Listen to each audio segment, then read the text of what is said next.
Hello traders, मेरे इस channel में आपका स्वागत है। मैं इस चैनल में इलियट वेव प्रिंसिपल पर आधारित स्टॉक एनालिसिस करूंगा और ये पता लगाने की कोशिश करूंगा कि किसी भी स्टॉक में इन्वेस्टमेंट या ट्रेडिंग करने के लिए कोई स्कोप है या नहीं।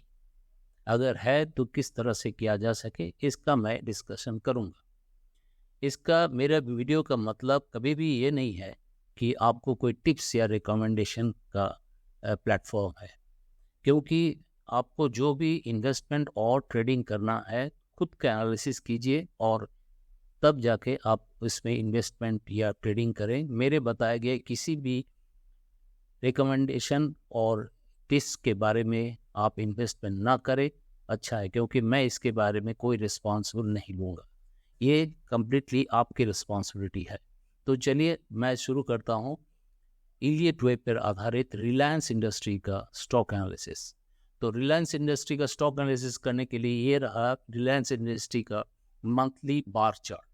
मंथली बार चार्ट में आपको देखिए ये यहाँ तक दैट मीन्स 2016 तक ये कम से कम एक फ्लैट मूवमेंट है। इसके बाद इसका 7 मूवमेंट हुआ है। मैं ये जो बैक हिस्ट्री को एनालिसिस करूंगा क्योंकि मुझे इस जगह पर पता लगाना है कि इसे यहाँ पर कोई स्कोप है या नहीं। तो इलियट वेव एनालिसिस में पहली बात जो है आपको जानना जरूरी है कि इलियट वेव में किस तरह से वेव क्रिएट होता है। तो मैं एक एग्जांपल के लिए मैं ले रहा हूँ 1 2 2 एंड 3 4 एंड 5।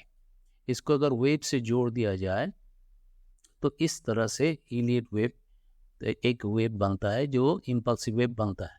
ठीक है, अब इस तरह से 5 वेव्स बन जाने के बाद नेक्स्ट मूवमेंट जो होता है वो करेक्टिव स्ट्रक्चर होता है। Corrective structure that means A B and सी।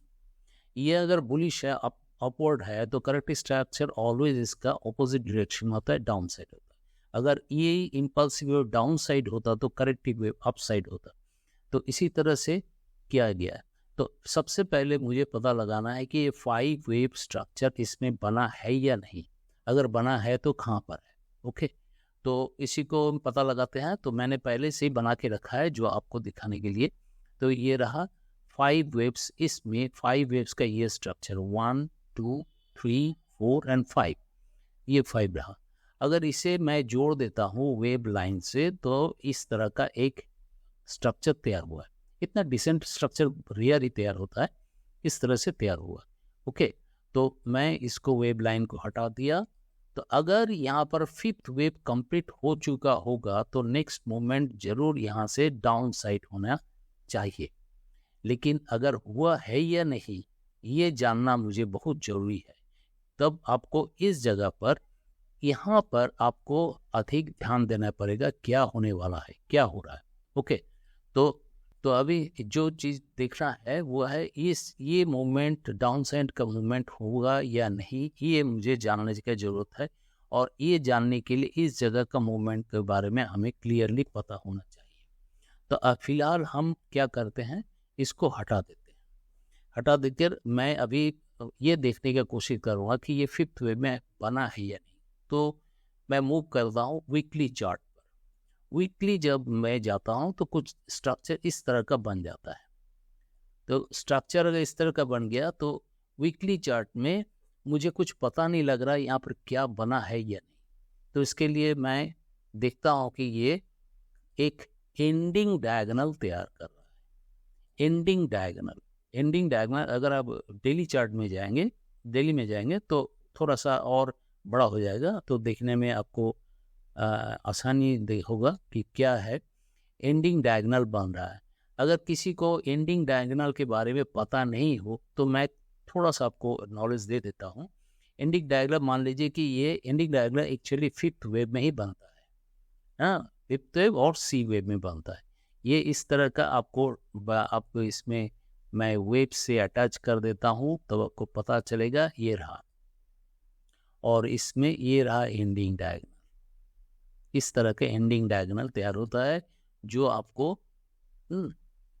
फिर और एक चीज आपको जानना जरूरी है कि इसमें जो 5 लेग्स है 1 2 3 4 5, हर एक लेग 3 वेव से बना होता है।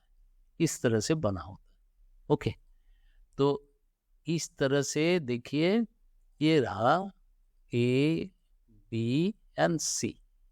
हर एक एंडिंग डायगोनल में इस तरह हर एक लेग आपको 3 वेव से बना होता है। तो इस तरह से देखिए, अगर हम क्या कर रहे हैं, यहाँ पर सी वेव अभी तक पूरा कंप्लीट नहीं हुआ है। अगर इसे हम इलिए आपको एक पाथ से डिनोट करते हैं, तो अभी यहाँ जाना है, यहाँ जाना है, फिर यहाँ जाना है, क्योंकि ये सी वेव बनेगा, डी वेव बनेगा, ई वेव बनेगा। बाकी सी वेव बनेगा, दैट मीन्स ये अभी बुलिश है। हमारे पास एक स्कोप है इन्वेस्टमेंट के लिए, बाकी कब एंट्री लेंगे, एंट्री लेने का भी टाइम है, क्योंकि इसमें 3 वेव्स बनना है। तभी तो एक वेव लग रहा है, दूसरा वेव यहाँ से इस तरह से बनने का आसार है, लग रहा है मुझे इस तरह से आएगा नीचे, फिर ऊपर की ओर मूव करेगा। ओके, तो हमारे पास इन्वेस्टमेंट के क्या स्कोप है, मैं इस जगह पर जब स्टॉक जब प्राइस लेवल इस जगह पर आकर टच करेगा, थोड़ा सा नीचे आएगा, तब हम ले सकते हैं, और इसका स्टॉप लॉस इस एरिया में दे सकते हैं, यहाँ पे रख सकते हैं स्टॉप।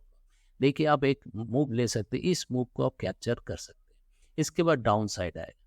तो ये रहा आपको एनालिसिस।